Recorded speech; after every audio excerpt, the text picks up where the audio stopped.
네, 세계에서 유독 한국인이 가장 많이 걸린다는 질병 중에 하나가 바로 위암입니다. 자, 그런데 요즘은 치료 기술도 많이 발전을 해서 어느 정도는 극복이 가능한 병으로도 알려져 있는데 오늘은 이 위암 환자에게 발생한 일이라고요, 변호사님? 네, 그렇습니다. 건강검진을 통해서 위암 1기 진단을 받은 남성의 이야기인데요. 예. 위절제 수술을 받은 직후 일주일 만에 심정지로 사망해 유족 측이 병원의 과실을 주장하고 있는 사건입니다. 네. 자, 1기라면 굉장히 일찍 발견한 것 같은데 왜 일주일 만에 사망에 이르렀을까요? 유족들의 이야기를 들어보시죠. 아직도 가족은 아버지의 죽음이 허망합니다. 여기 있는 아빠가 있어야지 되는데 여기 없다고 지금. 아버지의 빈자리가 한이 된 아들의 결혼식.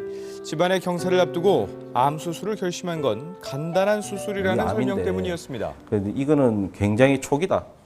일기 중에서도 A, B를 나누자면 A에 속하는 굉장히 초기고 한 95% 이상 생존할 수 있는 아주 간단한 수술이다. 그러니까 이제 걱정하지 마시고 이제 수술하고 일주일 뒤면은 발견한 게 충분히 다행인 퇴원하시니까. 상황이었을 텐데요. 그렇죠.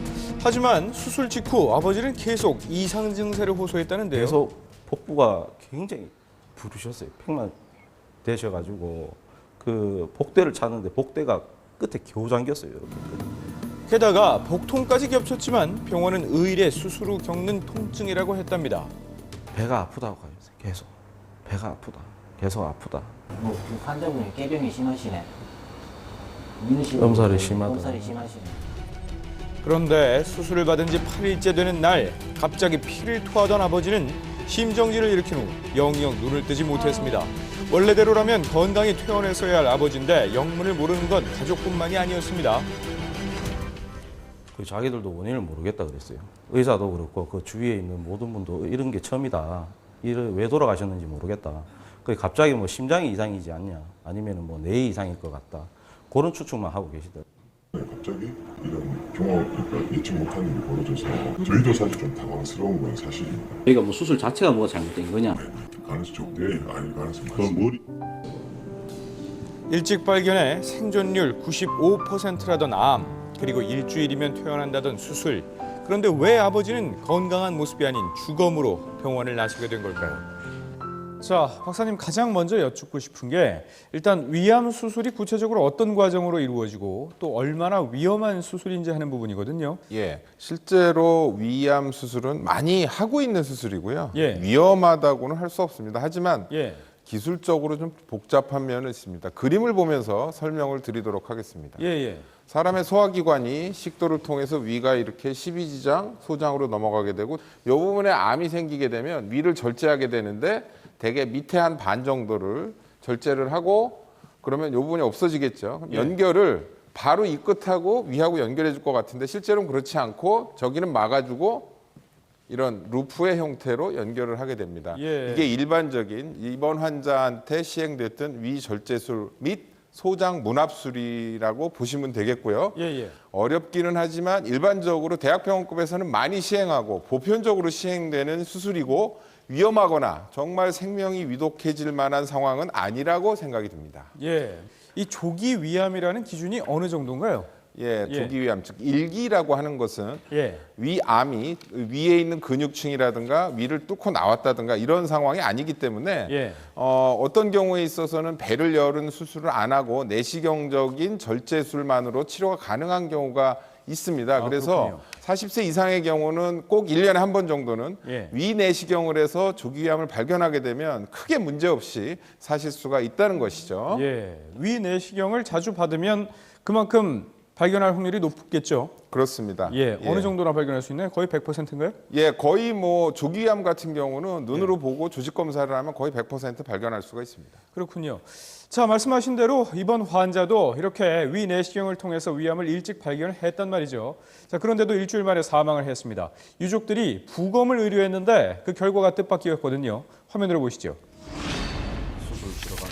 부검 결과는 가족이 지금까지 전혀 듣도 보도 못한 사실이었다고 합니다. 이제 배를 여니까 이제 그 안에 이제 2.7리터라는 이제 혈액이 나온 거죠. 그냥 수술 부위 출혈로 인해 가지고 저혈량성 쇼크사로 나왔습니다. 수술 당시 위를 잘라내고 꿰맨 부위에서 피가 계속 흘러나왔고 그것이 문제를 일으킨 것으로 보인다는 겁니다. 수술하시면서 이미 뭔가를 잘못 건드렸습니다. 그래서 대량 이제 출혈이 있었던 부분에 대한 이제 과실이 분명히 있는 것 같고요. 돌이켜보니 한 가지 짚히는 구석이 있었답니다. 바로 수술 후에도 계속 이루어졌던 수혈인데요. 저희가 뭐 수시로 계속 수혈이 들어왔었어요. 왜 자꾸 수혈이 들어갑니까? 라고 물어도 똑같은 말이었어요. 조금 뭐 보충 들어가는 건 괜찮습니다. 괜찮습니다. 수술은 잘못된 게 없다. 그리고 뭐 안에 만약에 피가 샌다면 이제 사람이 죽지요. 그런데 수술 후 촬영한 CT에 출혈 사실이 밝혀져 있었답니다. 그러니까 의사가 이걸 보고도 도리어 숨기고 오히려 있었다는 우리가 얘기인데요. 했어요. 안에 복강내에 피가 새고 있지 않냐고. 그래서 수혈 들어가는 게 아니냐고 했는데 아무도 아니라고 했어요.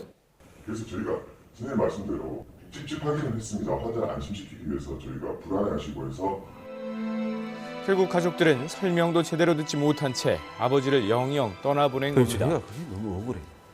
왜 좀 말이라도 해줬으면 바로 조치를 저희가 자꾸 해줬어야죠. 요구를 해서라도 좀 빨리 좀 요청을 했었을 건데 그런 요청조차도 못할 정도로 이런 상황을 만들어 놔버렸으니까 저희가 뭐 그냥 아무 손도 못 쓰고 당한 것밖에 안 되죠. 자, 일단 짚고 넘어가야 될 게 뱃속에 2.7리터의 피가 고여 있었다라는 게 무슨 의미인지 먼저 짚고 넘어가야겠는데요. 예, 정상 성인의 혈액량이 예. 한 4리터에서 5리터 된다고 보시면 되는데 2.7리터면 예. 그것이 반이 넘는 양이죠. 그래서 예. 실혈사의 가능성이 충분히 있는 혈액량이다라고 말씀드릴 수 있겠습니다. 예. 그러니까 간단하게 얘기하면 과다 출혈로 죽었다라고 그렇죠. 얘기할 수 있을 텐데요. 네. 미리 알 수 있는 방법이 없었을까요? 예, 사실은 그 부분이 좀 아쉬움이 남는데요. 예. 수술 후 나흘 후에 복부 CT를 촬영을 했습니다. 그래서 예. CT를 좀 보시면 그럴까요? 예, 요것이 이제 그 수술 전에, 예. 요것이 수술 후에 찍은 CT입니다. 예. 사실 CT는 이렇게 잘라서 위에서 들여다본 겁니다. 단면을 본 건데 요게 예. 이제 척추고요. 요게 갈비뼈고 가운데 이렇게 크게 있는 것이 간입니다. 예.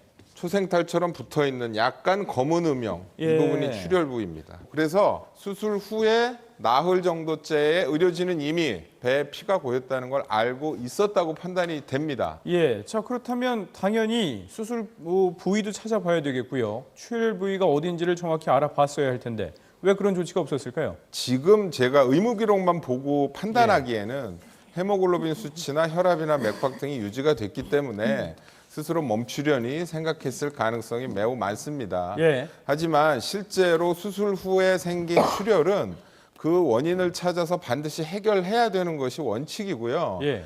그것에 가장 합당한 치료는 다시 수술을 하는 겁니다. 예. 배를 열어서 출혈 부위를 다시 확인하는 거고 상황이 여의치가 않는다면 적어도 혈관 조형술이나 이런 걸 통해서 어디서 피가 새고 있는지를 확인하는 정도 아니면 예. 그것도 아니라면 2, 3일 정도 지나서 초음파나 CT를 다시 한번 찍어서 출혈량이 늘었는지 줄었는지 판단하는 과정이 반드시 필요하리라고 생각되지만 예. 본건의 경우는 그러한 조치가 없었다는 것이 문제라고 생각합니다. 자, 결국 전문가로서 보셨을 때 적절한 처치가 이루어지지 않았다라고 판단하신 건데 그렇다면 당연히 법적인 책임도 물을 수 있는 거 아닌가요? 네, 그렇습니다. 부검감정서는 객관적으로 환자의 사망 원인을 밝히는 건데요. 예. 이 사건 같은 경우에는 2.7리터라는 대량 출혈이 발견됐거든요. 결국 의료진이 지혈 조치를 하지 않아서 사망했다는 것을 보여주는 겁니다. 그리고 복부 CT에서 복강 내 출혈 소견이 분명히 있었거든요. 예. 출혈이 되고 있다는 걸 알았는데도 불구하고 아무런 조치를 취해주지 않았단 말입니다. 예. 결국 그렇게 해서 저혈량성 쇼크로 사망했기 때문에 명백하게 민형사상 책임을 져야 한다고 생각을 합니다. 더군다나 이 CT 검사 결과로 지금 피가 새고 있다는 걸 알고 있었는데 환자에게도 알려주지 않았단 말이죠. 이 부분도 문제가 있는 거 아닌가요, 박사님? 예, 의사하고 환자하고 관계의 기본은 신뢰고 신뢰를 쌓을 수 있는 가장 큰 기본은 솔직함과 있는 그대로 얘기하는 것입니다. 그런데 어떤 이유가 됐던지 간에 수술 후에 복강 내 출혈이 있고 그것을 환자나 보호자한테 알려주지 않았다는 것은 상식적이지 않고 원칙적이지 않다고 생각합니다. 또 하나 수술 후에 출혈이 있고 출혈의 치료는 그 출혈점을 찾아서 지혈하는 건데 나흘 뒤에 알았고 그 이후에 적절한 처치를 취하지 않았다. 의사로서 이해가 가지 않는 부분이 분명히 있습니다. 네. 자, 오늘 사례는 사실 상식만 따랐더라도 벌어지지 않았을 사건인데 너무나 안타깝습니다. 여러분은 이게 이해가 가십니까? 여기서 마치죠.